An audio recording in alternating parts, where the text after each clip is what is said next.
Hello, I'm Dr. Basil Considine, and I'm here from the ACU Online Writing Center, and today we're going to be talking about crafting practical research questions.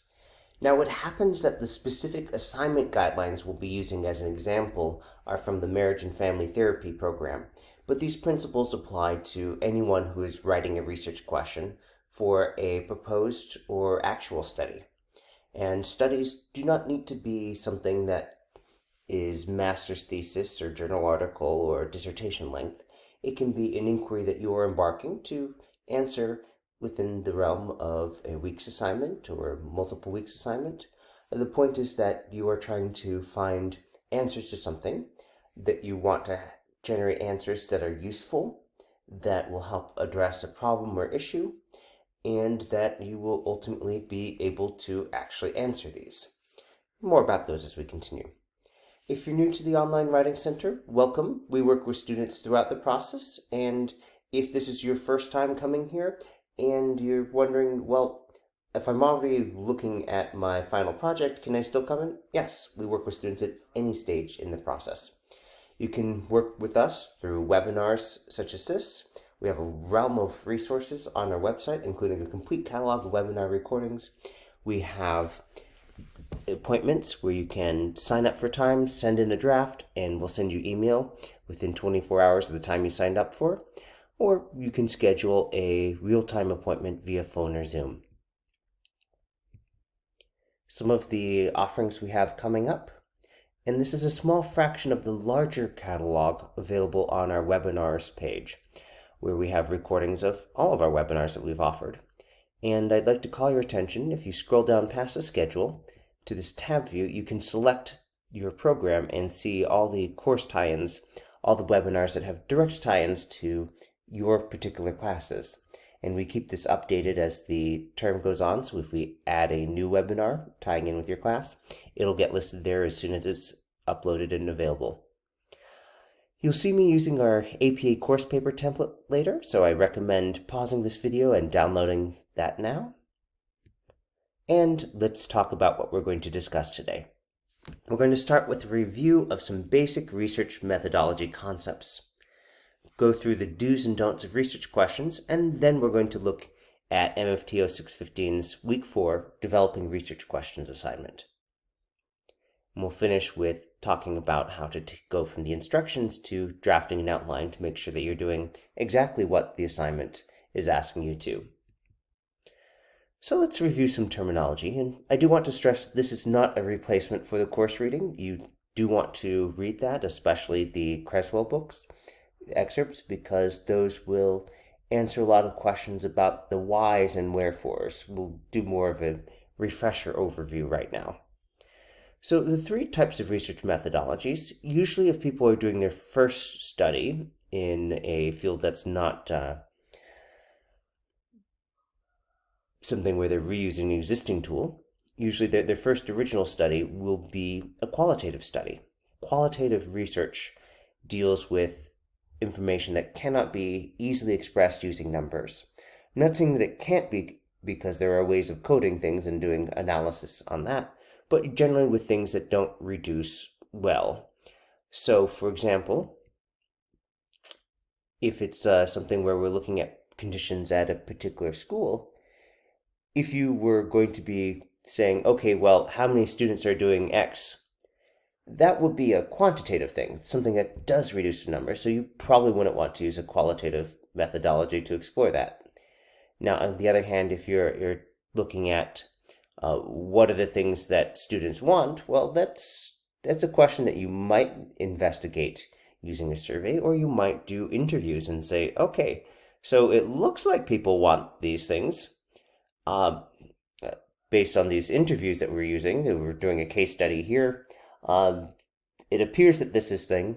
How do we know it? Well, then you might do a follow-up quantitative study, but that looking at trying to find out what's going on usually begins as a qualitative inquiry. And that has to do with the ways that you collect data and the types of data that you're collecting. Usually qualitative research is used to generate a hypothesis about what's going on in a broader sense, and then you go and try and test that hypothesis and prove or disprove the hypotheses using a quantitative study. So some examples of qualitative research methodologies include autoethnography, when you're writing about your own experience, case study, where you're looking at drawing a box around something and say, let's look at this in depth, grounded theory, where you're trying to develop a theory about what's going on, narrative inquiry, where you're using the story-based thread as a guide for crafting a description of what's going on, phenomenology, and there are others here as well, and the readings go into more detail here. But in general, all of these are dealing with things where you're working with a smaller number of people or some sort of bounded circumstance to make it more manageable, to try and go further in depth than quantitative studies normally allow, to try and figure out what's going on. And there's usually a lot of screening through different information to try and determine what is important. Now, on the other hand, we have quantitative research, which deals with things that can be easily expressed using numbers. And as I mentioned earlier, quantitative research is usually used as a follow-up to qualitative to verify hypotheses or test them.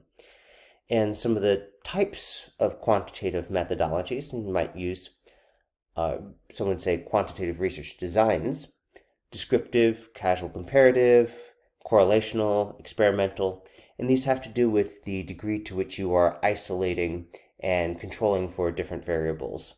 Are you just trying to describe what's going on in terms of numbers? Are you trying to compare and see, does it look like there's a connection?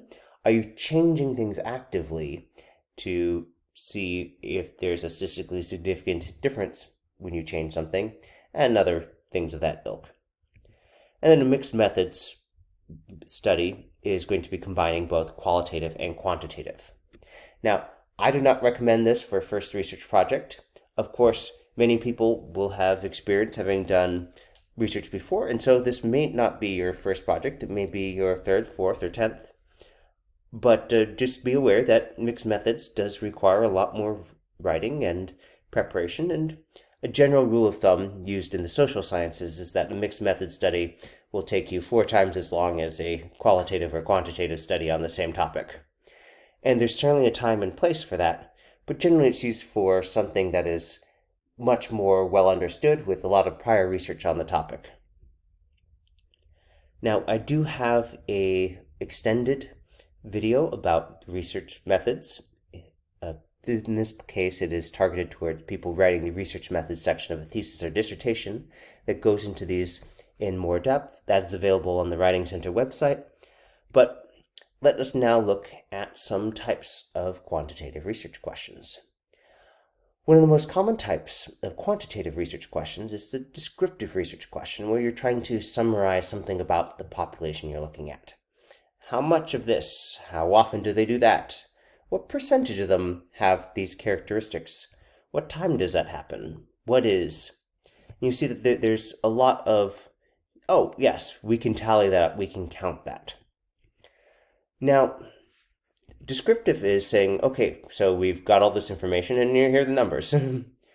Inferential is when we're trying to extend that and say, well, okay, so what do we think? What can we predict? What can we guess in an educated fashion? What does the data suggest we can know about this other group, or this subgroup, or this larger thing that we're going from one to the other? What can we use the data to make an informed inference about? Like, does this relate to Y? Is there a statistically significant correlation, for example? Here's an example. If you collected information on teachers nationwide, you said, oh, yes, 85% of teachers nationwide believe X. It doesn't matter what X is. This is something where you're looking at descriptive of the larger population. Now, an inferential question might look at it and say, okay, well, let's find out if this is true in this state. So if we know that 85% nationwide, what percentage of students what percentage of teachers in, let's say, this district in rural Wyoming do that. Now, you can just make the inference and guess, but that's not the same thing as evaluating it to try and determine, is this an accurate guess or not? And that's where we have these research questions, because you're making predictions and assessments and then evaluating them in the process of answering it. Now, qualitative often involves what we call a central tour or primary research question.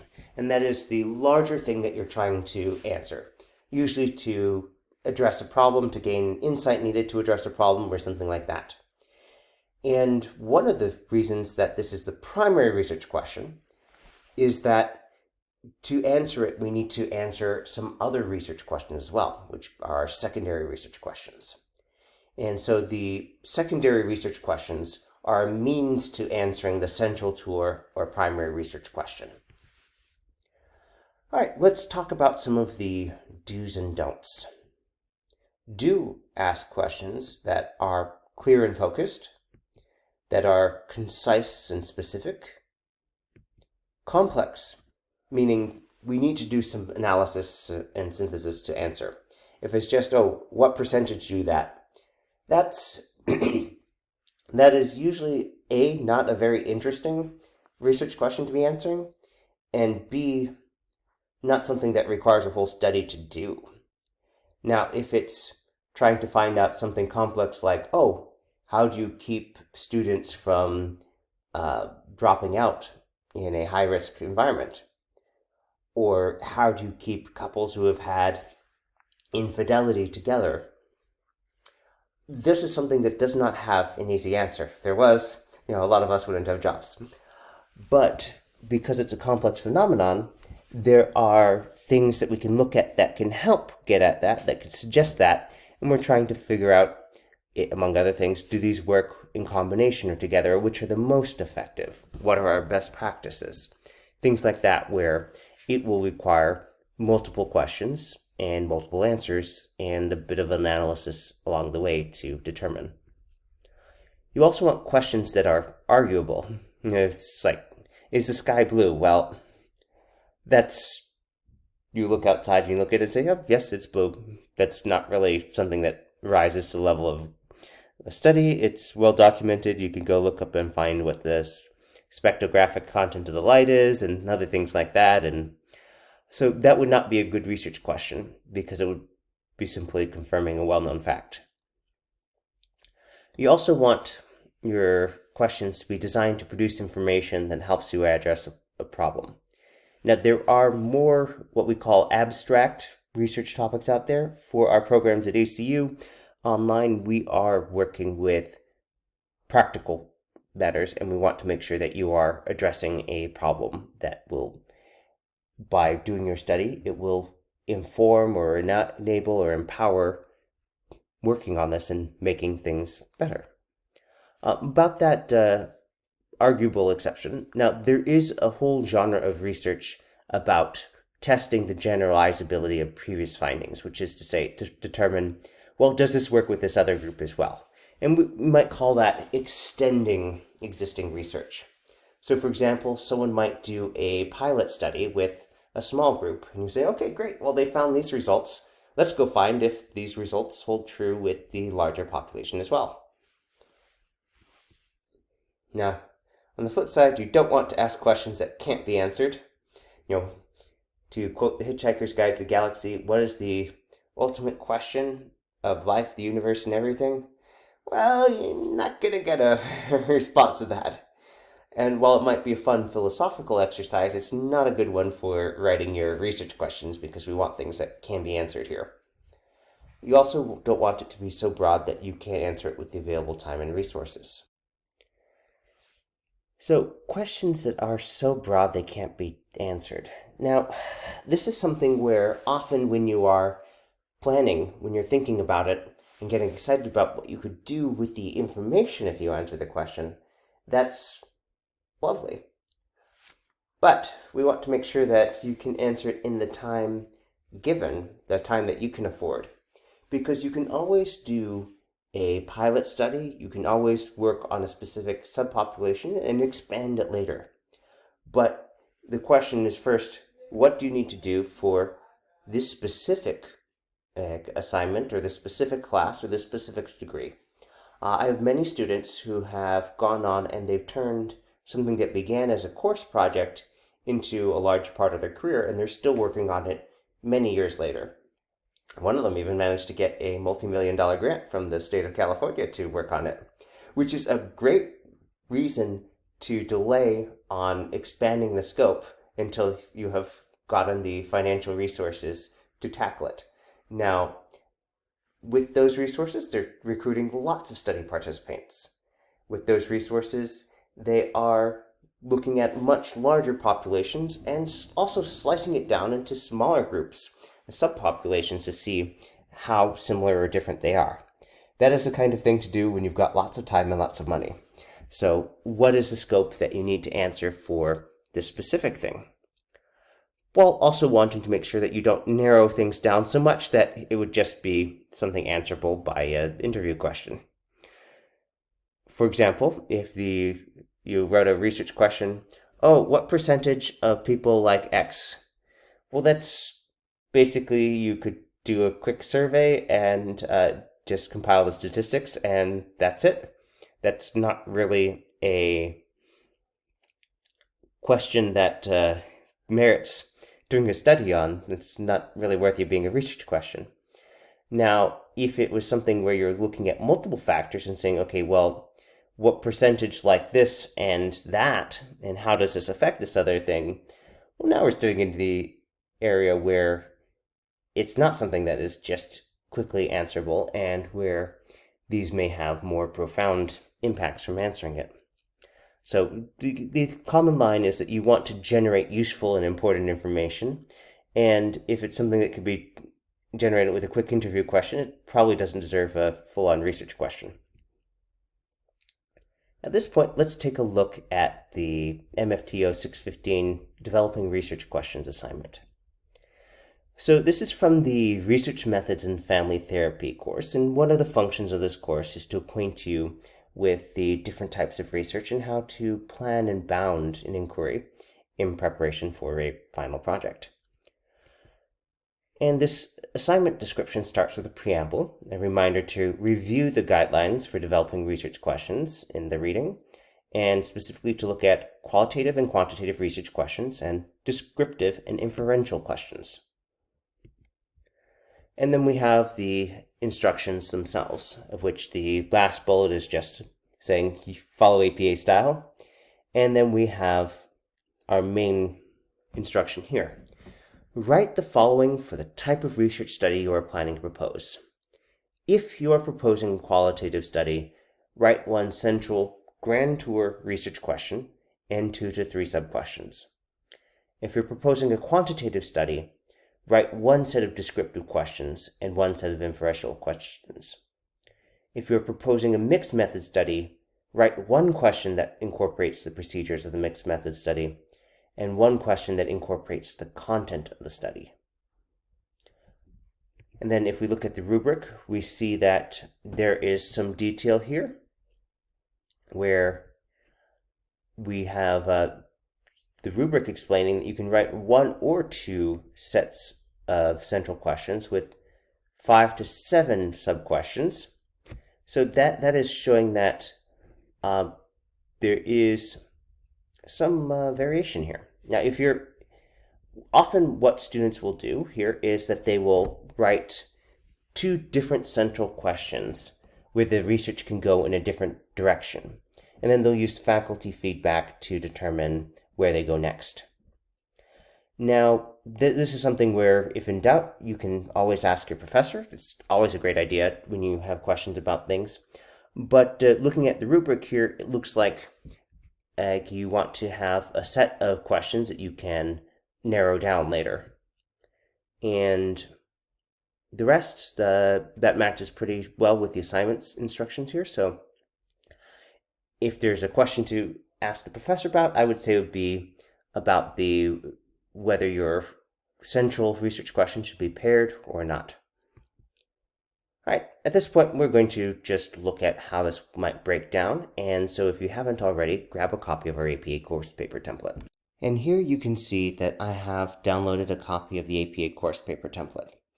And it starts out blank. And I'll just go ahead and remove these placeholder instructions. And let's go ahead and look at what we're going to be working with here. Now, looking at the assignments related readings and resources, we have, the Creswell book, we have Advanced Methods in Family Therapy Research, and we have a number of articles that are here for examples, and specifically instructed to look at the research questions and hypotheses within these examples. So let's say that I chose that I wanted to do a qualitative set of questions. All right, so let's go ahead and let's look at the Brown et al. Study. Now, some things that might be helpful when you are looking at this is to know how to use keywords or to look for certain keywords to find information quickly. Now, it happens that there is a kind of précis, it's more narratively written abstract, that is at the start of this document. And so it tells you, oh, they used interviews for data collection, phenomenological, so this is going to be a qualitative article, and they even have qualitative as a keyword here. Now, if we scroll through this, you could read the whole article, but I'm interested specifically in the questions that they asked. And so I've done a fine search for the word question. And you see that here we have a description of the interview protocol, the list of questions they asked in interviews. And that's helpful to know, but we are writing research questions now, not interviews. So we want to know what the research questions they were trying to answer were. So if I repeat the search, and if I happen to be doing this on a Mac, so I do Command F for find, Command G for repeating the search. On Windows computers, if you're using, say, Adobe PDF Reader, Adobe Acrobat, you normally press Control F to search and Control G to repeat the search. So I am looking for a question.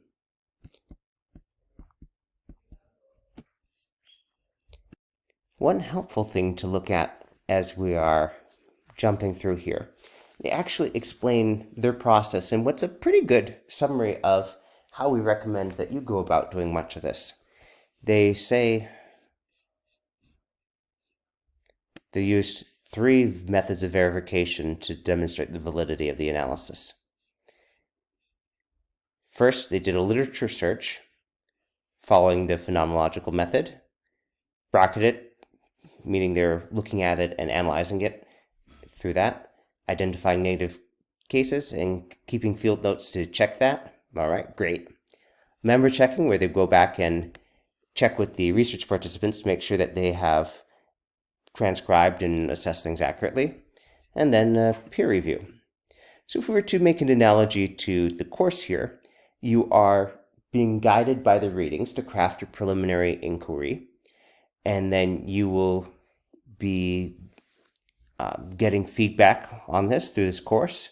And ultimately, when you are preparing the research project, there will be a committee of professors who provide the peer review process. So it's a good way of understanding it. But continuing through here,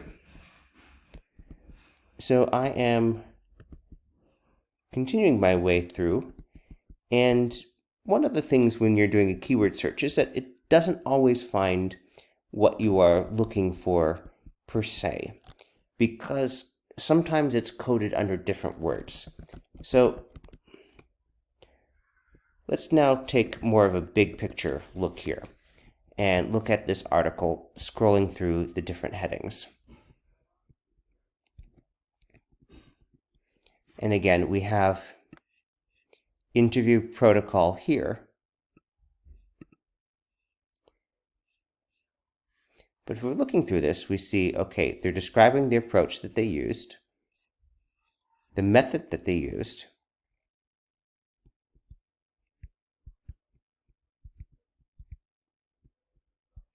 and the findings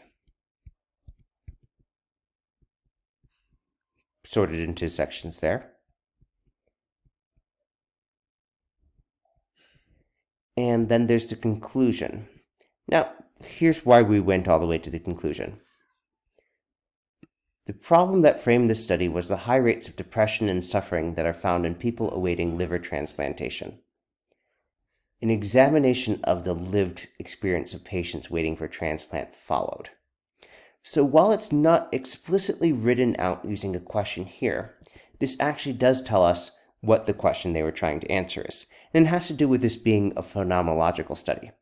So here is the source problem: the high rates of depression and suffering that are found in people awaiting liver transplants. And if you're waiting a liver transplant, that's a long list. You have to match. Often people wait for years, and the circumstances that would require you to need one are just not great. Quality of life, your peace of mind, etc., etc., etc. So that's the larger problem. And they did their phenomenological study to answer the question, well, what are the lived experiences of patients waiting for a liver transplant? Now, once we look at this and see, oh, that's what they were doing, they're trying to document this phenomenology. The question was, what was that? Now we can look and see, okay, well, where does this come up earlier? Keep in mind we were doing a very quick search using keywords to speed it up. But if we search for lived experience,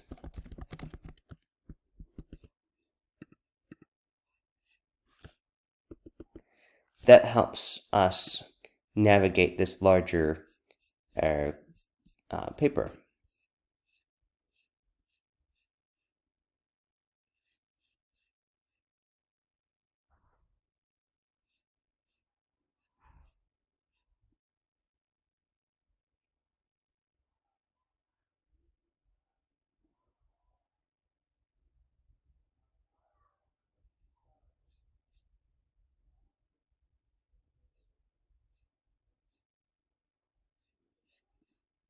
And here we have the clearest statement.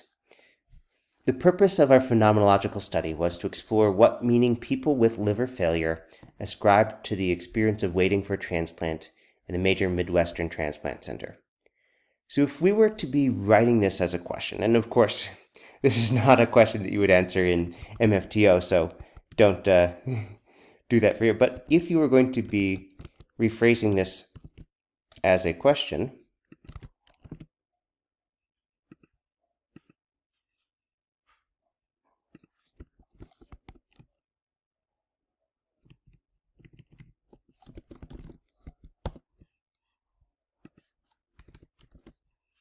and we might rework this order a little bit to be a little bit clearer to follow.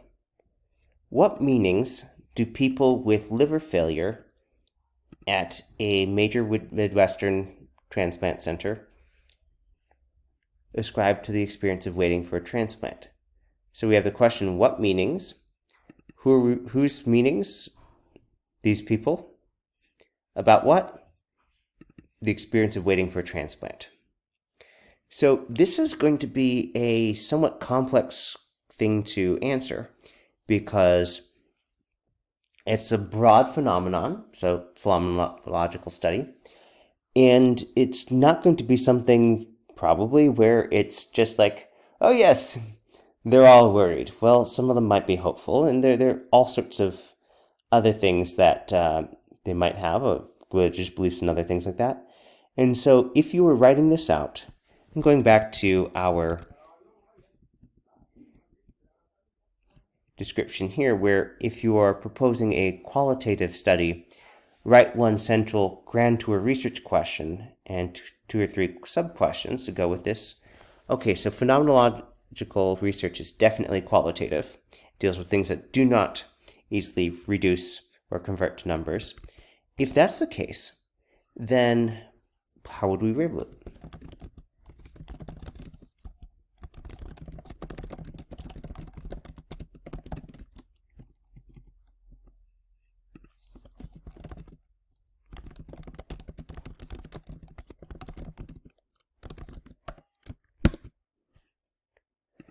And now we're in a position to start asking the question of, okay, so what questions do we need to answer?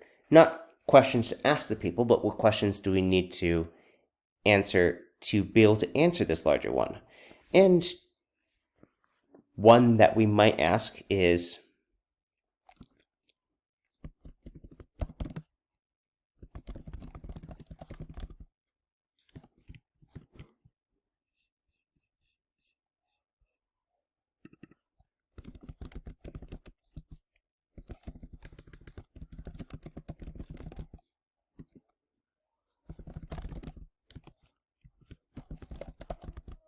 one thing we might want to ask is, okay, well, are there many meanings? And what you don't want to do is to fall in the trap of changing your study by asking questions that you could answer, but are actually taking you in a different direction. So if you were to do a statistically significant number of people with liver failure, etc., we've suddenly moved into quantitative. And it's not that you can't have a study that has that, but that would be a mixed method study. So if that's what you're planning on doing, great. But so far, using this as our starting question, this would be a phenomenological study. So this kind of secondary research question would not help us answer that central research question, or not in a very direct fashion. So we want to make sure that these questions align, that it is appropriate to what you're trying to answer.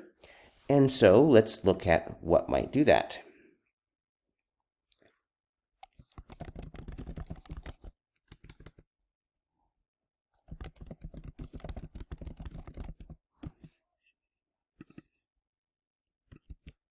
And this is a case where copy and pasting will help clarify you're referring to the exact same group.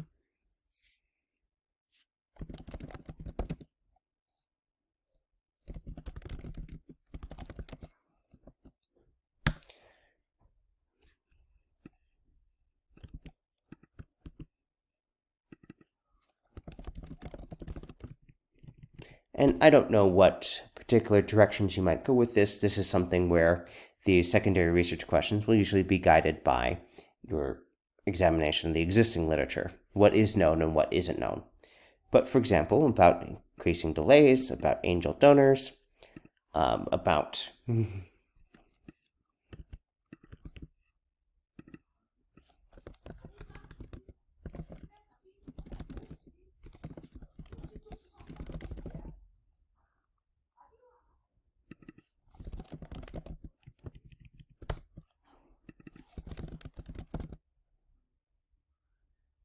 and whatever the questions that you are asking, you want them to feed back into allowing you to answer the central question.